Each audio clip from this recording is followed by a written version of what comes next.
Bienvenue dans un autre épisode incroyable de notre film. Croyez-moi, vous allez adorer celui-ci. À la fin du film, n'oubliez pas de liker, partager et vous abonner pour recevoir nos dernières sorties. Détendez-vous et profitez. L'histoire commence avec Jay et sa femme, Becca, endormis ivres dans leur salon. Le frère de Jay entre, les remarque et monte rapidement à l'étage pour vérifier le bébé qui pleure déjà. Il calme et nourrit le bébé. Un peu plus tard, sa femme appelle et il explique que Jay et Becca sont encore ivres et qu'il ne peut pas laisser le bébé seul. Elle lui dit de prendre soin de l'enfant, puisqu'il est le parrain, et de s'assurer que les parents se réveillent avant de partir. Il raccroche. Plus tard dans la journée, il rentre chez lui, où sa femme l'accueille. Elle se plaint, disant que sans sa clé de chez eux, le bébé pleurerait toute la journée. Elle soupire, lui demande de prendre une douche et lui prépare son plat préféré. Ce soir-là, Desmond dit à sa femme que si elle se sent mal à l'aise de le voir s'occuper du bébé de Jay et Becca, elle devrait le lui dire. Elle le rassure rapidement en disant que cela ne la dérange pas. Ils souhaitent eux aussi avoir un enfant, mais n'ont pas encore eu cette chance, tandis que Becca et Jay, qui sont si négligents, en ont déjà un. Elle se rappelle que, lorsque Becca est tombée enceinte, elle avait envisagé un avortement. Mais ils l'ont convaincue de ne pas le faire. Desmond prend alors sa femme, Nuella, dans ses bras et la rassure en lui disant que Dieu leur donnera un enfant un jour. Cette même nuit, Jay et Becca se réveillent et constatent que leur bébé est absent. Ils remarquent une couverture sur eux et réalisent que Desmond est venu, ce qui les rassure. Ils montent à l'étage pour vérifier le bébé et se disputent ensuite pour savoir qui devrait lui donner son bain et nettoyer ses biberons. Le lendemain matin, l'aide ménagère arrive et Jay lui dit qu'il a laissé de l'argent pour les courses de la maison et les affaires du bébé. Elle acquiesce et s'en va.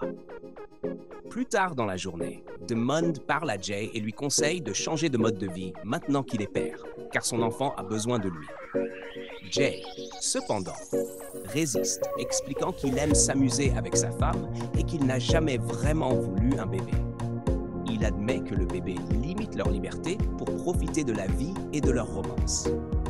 Becca arrive alors pour annoncer que le repas est prêt et ils se rendent tous dans la salle à manger. Après le départ de Desmond, Jay et Becca recommencent à faire la fête, dansant jusqu'à ce que Jay l'emmène dans leur chambre pour poursuivre leur romance.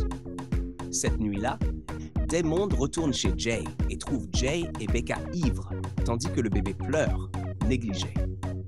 Il monte rapidement à l'étage, voit que la couche du bébé doit être changée et s'en occupe avant de le coucher. De retour chez lui, il raconte l'histoire à sa femme, qui a pitié de leur filleule. Elle lui suggère de signaler Jay et Becca aux services sociaux, mais Desmond refuse, préférant vérifier le bébé tous les jours pour s'assurer qu'il va bien. Plus tard dans la nuit, Becca et Jay discutent du fait qu'ils ne veulent pas arrêter de profiter de leur vie simplement parce qu'ils ont un bébé, notant que beaucoup de parents renoncent à s'amuser après avoir eu des enfants et finissent malheureux. Que pensez-vous de ce couple? On se demande s'ils ne regretteront pas leur comportement un jour. Le lendemain matin, Jay est assis dans le salon lorsque Becca propose qu'ils sortent pour s'amuser, puisqu'ils ont mis le bébé à dormir profondément. Jay accepte et ils vont se préparer avant de sortir. Ce soir-là, Jay et Becca ne sont toujours pas revenus lorsque Desmond arrive chez eux. Entendant le bébé pleurer, il monte en courant, le prend dans ses bras et le réconforte. Furieux, il appelle Jay et Becca, leur reprochant d'avoir laissé le bébé seul. Jay s'excuse faiblement, disant qu'il ne pensait pas que le bébé se réveillerait si tôt. Vous y croyez? Ils ont laissé leur bébé seul depuis le matin et ne semblent pas vraiment inquiets. Frustré, Desmond décide d'emmener le bébé chez lui. La femme de Desmond est surprise mais ravie de voir le bébé, se sentant bénie de l'avoir chez elle le jour de leur anniversaire de mariage. Elle le prend dans ses bras, pleine de joie. Cette nuit-là, Nuella est ravie d'avoir le bébé avec elle. Elle décide de le garder dans ses bras toute la nuit et ils trinquent à l'amour, au bonheur, et à l'espoir que Dieu leur donne un enfant un jour. Pendant ce temps, Jay et Becca rentrent chez eux ivres, se disant l'un à l'autre: la liberté, c'est incroyable. Ils flirtent et s'amusent, oubliant complètement leur enfant. Quel couple déchaîné! Le lendemain matin, Nuella joue avec le bébé, l'appelant son fils. Desmond, faussement jaloux, plaisante en disant qu'elle lui donne toute son attention et l'oublie. Il lui demande si elle a prévenu son bureau qu'elle ne viendrait pas. Et elle confirme que oui. Il part ensuite au travail et Nuella le suit dehors pour lui dire au revoir. De retour chez Jay et Becca, ils sont allongés par terre lorsque la femme de ménage arrive et les regarde avec pitié, les traitant d'irresponsables en entrant dans la maison. Plus tard, Jay travaille dans la chambre lorsque Becca entre, surprise que Desmond n'ait pas encore ramené leur bébé. Elle demande à Jay de l'appeler. Desmond explique qu'il a dû partir tôt au travail, mais que sa femme a pris un jour de congé pour s'occuper du bébé. Jay le remercie et il raccroche. Becca décide alors d'aller chercher le bébé elle-même, disant qu'il lui manque. Elle embrasse Jay et part. Quand Becca arrive chez Desmond, elle voit Nuella avec son bébé et la remercie. Cependant, Nuella est réticente à laisser partir l'enfant, mais finit par le lui remettre. De retour chez Jay, Becca raconte à Jay qu'elle a remarqué que Nuella semblait triste de se séparer du bébé. Elle fait une prière pour que Dieu leur accorde un enfant à eux. Plus tard, Desmond rentre chez lui et trouve Nuella en train de pleurer. Il la console en lui assurant que Dieu leur donnera un enfant un jour. Le lendemain matin, Jay et Becca sont de nouveau endormis, ivres, dans le salon, lorsqu'un inconnu entre discrètement et emmène leur bébé. Peu de temps après, Desmond arrive et, les voyant encore ivres, murmure pour lui-même qu'ils ne changeront jamais. Il monte dans la chambre du bébé, mais la trouve vide. Affolé, il descend et tente de les réveiller, mais il reste inconscient.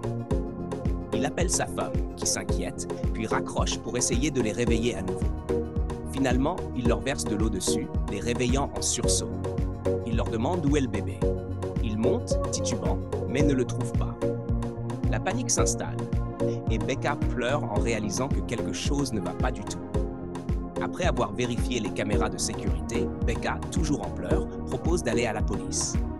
Jay, cependant, rejette l'idée en lui disant de se calmer.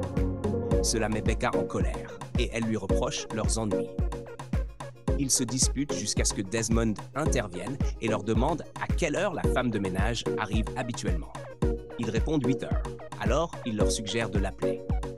Quand la femme de ménage arrive, elle insiste en larmes qu'elle n'a pas pris le bébé, plaidant son innocence. Desmond demande à Becca de rester avec elle pendant que lui et Jay se rendent au commissariat. Plus tard dans la nuit, sans aucune nouvelle de leur enfant, Becca a pleuré jusqu'à s'en épuiser. Ils décident d'offrir une récompense de 20 millions de Naira à quiconque retrouvera leur bébé. Jay la serre dans ses bras pour la consoler. Cette même nuit, Jay et Becca se disputent, se reprochant mutuellement et s'insultant, mais finissent par se réconcilier et s'enlacent. Ils réalisent qu'ils n'ont pas été de bons parents pour leur fils et décident de suivre une thérapie. Plus tard, lorsque Desmond rentre chez lui, Nuella l'accueille, mais semble anxieuse. Quelque chose semble étrange. Nuella tente de le convaincre avec hésitation de retourner chez Jay, disant qu'ils ont besoin de son soutien. Desmond, cependant, refuse, disant qu'il veut passer du temps avec elle et lui demande si elle ne s'ennuie pas de lui. Elle paraît confuse et hésite à répondre, ce qui le pousse à lui demander si elle va bien avant de partir prendre une douche. Après sa douche, Desmond entend un bébé pleurer. Il demande à Nuella d'où vient ce bruit et elle suggère nerveusement qu'il vient de chez un voisin. Mais Desmond n'est pas convaincu. Les pleurs semblent venir de leur propre chambre. Il vérifie et, à sa grande surprise, trouve le bébé. Il est choqué. C'était donc Nuella depuis le début.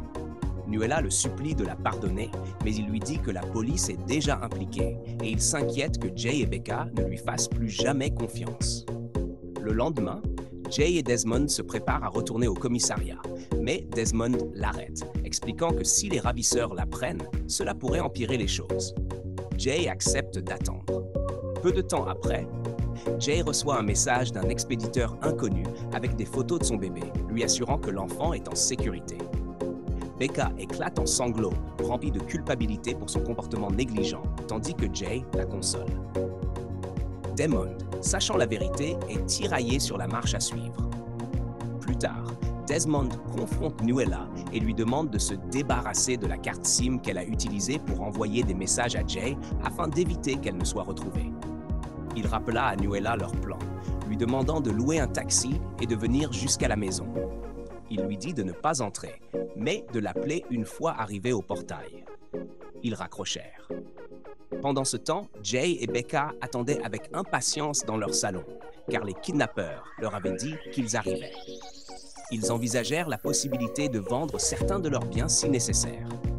Mais Desmond les rassura en leur disant qu'il viderait son compte bancaire pour les aider si besoin. Jay et Becca le remercièrent sincèrement pour tout ce qu'il avait fait. De son côté, Nuella, restée chez elle, était en plein dilemme. Devait-elle fuir avec le bébé ou le rendre? Elle s'était attachée à l'enfant. De retour chez Jay, ils discutaient toujours lorsque la sonnette retentit. Jay alla ouvrir la porte et fut stupéfait de voir Nuella avec le bébé. Becca se précipita immédiatement pour prendre son enfant dans ses bras, tandis que Jay, surpris et furieux, exigea de savoir ce que Nuella faisait avec le bébé, la saisissant fermement. Ils s'assirent tous et Nuella, en larmes, s'excusa, expliquant toute l'histoire. Elle admit qu'elle ne supportait plus de les voir négliger leur enfant et qu'elle s'était elle-même attachée à lui. Elle expliqua qu'elle espérait que son geste les inciterait à surmonter leurs addictions et à devenir des parents responsables. Elle s'agenouilla, pleurant, et s'excusa une fois de plus. Jay et Becca, réalisant la gravité de leurs actions, reconnurent leurs erreurs. Ils pardonnèrent à Nuella et la remercièrent de les avoir aidés à voir la nécessité de changer. Ils jurèrent d'être de meilleurs parents, de prendre soin de leur bébé et de l'élever de façon responsable. Le lendemain, ils se retrouvèrent tous pour une réunion, exprimant leur gratitude envers Desmond et Nuella pour leur soutien. Alors qu'ils discutaient, Nuella ressentit soudain des nausées et se précipita aux toilettes. À son retour, tout le monde lui demanda si elle allait bien et Becca suggéra de faire un test de grossesse. Desmond, inquiet de la bouleverser, s'y opposa, mais Becca l'encouragea à essayer. Nuella accepta à contre-cœur, fit le test et revint avec une expression triste, disant que c'était négatif. Cependant, lorsque Becca se leva, elle jeta un coup d'œil au test et remarqua qu'il était en réalité positif. Elle l'annonça avec excitation, et Nuella, réalisant la vérité, cria de joie. Elle était enfin enceinte. Elle serra Desmond dans ses bras, et tous deux furent envahis de bonheur, tandis que tout le monde les félicitait, partageant des étreintes et des encouragements. Merci d'avoir regardé. N'oubliez pas de vous abonner pour d'autres histoires palpitantes comme celle-ci. À bientôt dans notre prochain film.